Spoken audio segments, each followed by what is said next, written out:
अस्सलाम वालेकुम। आज हम स्टार्ट करेंगे chemistry class 10th chapter 4 electrochemistry topic 4.1 electrochemical cell.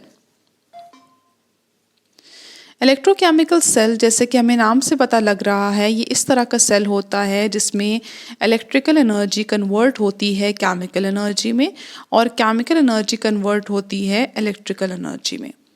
तो इसीलिए इसकी दो मेन टाइप्स हैं, electrolytic cells and galvanic cells. Electrolytic cell में जो इलेक्ट्रिकल एनर्जी है वो कन्वर्ट होती है केमिकल एनर्जी में, जबकि गैल्वेनिक सेल में इसका रिवर्स होता है, केमिकल एनर्जी कन्वर्ट होती है इलेक्ट्रिकल एनर्जी में। गैल्वेनिक सेल को हम वोल्टाइक सेल भी कहते हैं। Nature of electrochemical process. Electrochemical process में ऑक्सीडेशन और रिडक्शन होती है, क्योंकि हमें पता है कि जब एक सब्सटेंस जो है वो इलेक्ट्रॉन का लॉस करेगा यानी कि ऑक्सीडेशन करेगा, उसी वक्त दूसरा सब्सटेंस उसको गेन करेगा। तो जब एक लॉस करता है दूसरा गेन करता है, तो हम कह सकते हैं कि ये ऑक्सीडेशन रिडक्शन प्रोसेस है, या सिंपली इसको हम रिडॉक्स प्रोसेस भी कहते हैं। इस प्रोसेस में एनर्जी रिलीज भी होती है या एनर्जी रिक्वायर भी कर सकता है। अगर स्पॉन्टेनियस रिएक्शन है तो स्पॉन्टेनियस रिएक्शन वो होता है जो खुद ब खुद होता है और वो इलेक्ट्रिसिटी प्रोड्यूस करता है। खुद ब खुद होने का मतलब ये है कि उसके लिए हमें कोई continuous source of energy provide नहीं करनी पड़ती। जैसे अगर हम देखें तो पानी जो है उसको हम ऊपर से नीचे अगर हमने लेके जाना है तो वो खुद ब खुद मूव कर सकता है ऊपर से नीचे तक। लेकिन अगर हम यही काम उल्टा करें, मतलब पानी को नीचे से हमें ऊपर लेके जाना हो, तो ये खुद ब खुद मूव नहीं कर सकता।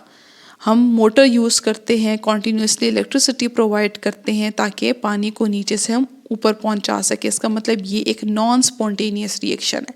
तो स्पॉन्टेनियस रिएक्शन जो होता है ये इलेक्ट्रिसिटी प्रोड्यूस करता है, जबकि नॉन स्पॉन्टेनियस रिएक्शन वो होता है जिसको करने के लिए हमें कॉन्टीन्यूसली इलेक्ट्रिसिटी प्रोवाइड करनी होती है। इनमें ऑक्सीडेशन रिडक्शन होती है। ऑक्सीडेशन का मतलब होता है लॉस ऑफ इलेक्ट्रॉन, जबकि रिडक्शन का मतलब होता है gain of electron. Concept of electrolytes and electrolysis. जब भी हम किसी भी आयोनिक कंपाउंड को पानी में डिसॉल्व करते हैं तो वो पॉजिटिव और नेगेटिव आयंस में स्प्लिट कर जाता है, और हमें पता है कि आयंस जो है वो इलेक्ट्रिसिटी को कंडक्ट करते हैं। तो वो कंपाउंड्स जो पानी में जाके इलेक्ट्रिसिटी कंडक्ट करते हैं, उस सॉल्यूशन को हम इलेक्ट्रोलाइट कहते हैं। ऐसे सॉल्यूशन को जो इलेक्ट्रिसिटी कंडक्ट कर सकता है उसको हम इलेक्ट्रोलाइट कहते हैं। जैसे कि NaCl को वाटर में डिसॉल्व करो तो वो इलेक्ट्रिसिटी कंडक्ट कर सकता है, KCl, HCl, NaOH, ये सब वाटर में डिसॉल्व होकर अपने आयंस में स्प्लिट हो जाते हैं और इलेक्ट्रिसिटी कंडक्ट करते हैं, इसीलिए हम इनको इलेक्ट्रोलाइट्स कहते हैं। अगर इसके ऑपोजिट होगा, मतलब कि ऐसा सब्सटेंस जिसको हम पानी में डिसॉल्व करेंगे और वो इलेक्ट्रिसिटी कंडक्ट नहीं करेगा, जैसे कि यूरिया, ग्लूकोज, सुक्रोज और बेंजीन के सॉल्यूशन इलेक्ट्रिसिटी कंडक्ट नहीं करते, तो उनके सॉल्यूशन को हम नॉन इलेक्ट्रोलाइट कहते हैं।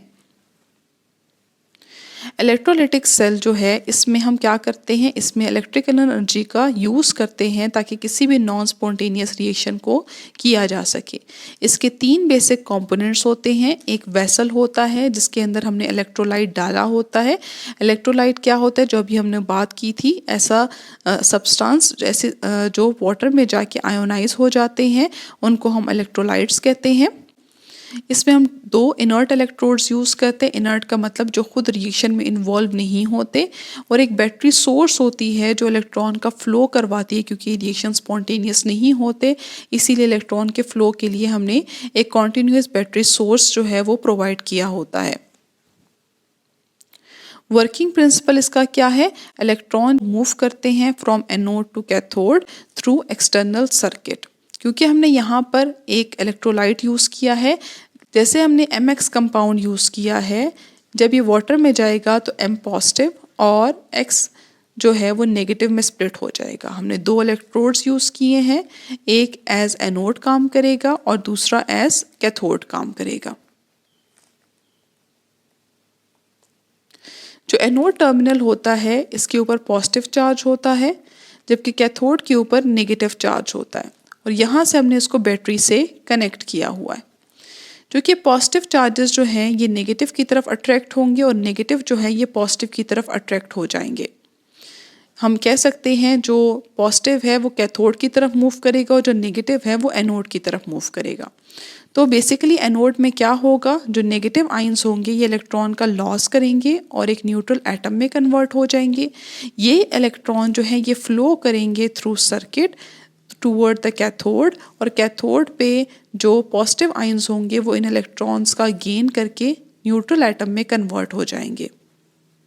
Concept Assessment Exercise 4.1 Sketch an electrolytic cell for the electrolysis of fused KCl। Fused KCl का मतलब है हमने मोल्टन KCl को यूज़ करना है एज इलेक्ट्रोलाइट। हम लेंगे एक वेसल, उसमें मोल्टन KCl डालेंगे, मतलब कि पॉजिटिव आयंस होंगे और Cl नेगेटिव आयन होंगे। एक हम लेंगे एनोड इलेक्ट्रोड और दूसरा हम लेंगे कैथोड। एनोड के ऊपर पॉजिटिव चार्ज होगा और कैथोड के ऊपर नेगेटिव चार्ज होगा।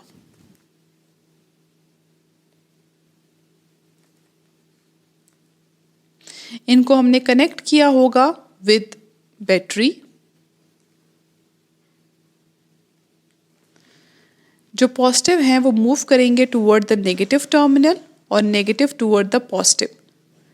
जो नेगेटिव होंगे ये पॉजिटिव टर्मिनल पे आके इलेक्ट्रॉन का लॉस करेंगे, वही इलेक्ट्रॉन यहाँ से मूव करके कैथोड की तरफ जाएंगे और उन इलेक्ट्रॉन्स को पॉजिटिव जो है वो गेन करके न्यूट्रल एटम में कन्वर्ट हो जाएंगे। सो ये एक इलेक्ट्रोलिटिक सेल है फ्यूज्ड KCl का। इसी तरह नेक्स्ट क्वेश्चन में sketch a simple representation of electrolytic cell for the electrolysis of fused sodium chloride, indicate the direction of the flow of electron, identify anode and cathode। Same इस तरह जैसे हम लोगों ने KCl के लिए बनाया था, हमने NaCl के लिए भी बनाना है। हमने मोल्टन NaCl यूज़ किया है। Na पॉजिटिव सोल्यूशन में होंगे और Cl नेगेटिव होंगे। एक एनोड इलेक्ट्रोड लेंगे और दूसरा कैथोड लेंगे। एनोड के ऊपर पॉजिटिव चार्ज होगा और कैथोड के ऊपर नेगेटिव चार्ज होगा। इसीलिए जो एन आयंस होंगे वो मूव करेंगे एनोड की तरफ और वहाँ पर ये इलेक्ट्रॉन का लॉस करके ये क्लोरीन गैस में कन्वर्ट हो जाएंगे, जबकि जो सोडियम पॉजिटिव है ये मूव करेगा टूवर्ड द कैथोड, वहाँ से ये इलेक्ट्रॉन का गेन करेगा और सोडियम मेटल में कन्वर्ट हो जाएगा। इलेक्ट्रॉन का फ्लो होगा from anode to cathode. I hope कि आपको ये टॉपिक समझ में आ गया होगा। Thank you so much. अल्लाह हाफिज़।